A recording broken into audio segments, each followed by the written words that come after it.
Soap stamp story பார்க்கலாமா? என்னுடைய பிஸ்னஸை நான் ஸ்டார்ட் பண்ணும்போது என் பிராண்டுக்கு ஒரு லோகோ க்ரியேட் பண்ணணும்னு சொல்லி ஒரு கடையில் போய் கேட்டும்போது அவங்க சொன்னாங்க, லோகோ வந்து நாங்கள் டிசைன் பண்ணணும்னா ₹500 ஆகும், அதை லேபிள் பண்ணுறதுக்கு ₹1000 ஆகும்னு சொன்னாங்க. ஸோ நான் என்ன யோசித்தேன்னா, எனக்கு கேன்வா டூல் யூஸ் பண்ண தெரிஞ்சதுனால சரி நம்மளே ஒரு லோகோ நம்ம பிராண்டுக்கு ரெடி பண்ணலாம் அப்படின்னு சொல்லி என் பிராண்டில் இருக்கிற ரூட்டு லீஃப்னு எல்லாமே நானாக ஓனாக டிசைன் பண்ணது.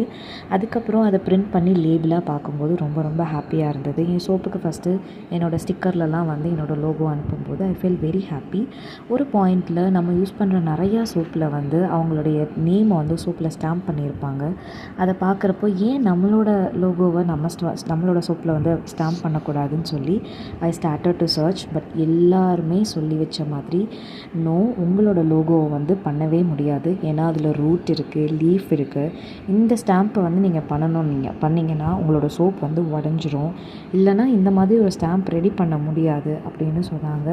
ஸோ ஐ ஃபெல்ட் எப்படின்னா, நம்ம அன்றைக்கி ஒரு 500 கொடுத்து கடையிலேயே நம்ம அந்த ஸ்டாம்ப் லோகோ வாங்கியிருந்துருக்கலாமோ, நம்மளாம் ரெடி பண்ணதுனால தான் இப்படி ஆயிடுச்சோ நான் ஃபீல் பண்ணேன். அப்புறம் எப்படி நான் லோகோ வாங்கினேன்றதை பார்ட் 2ல பார்க்கலாம்.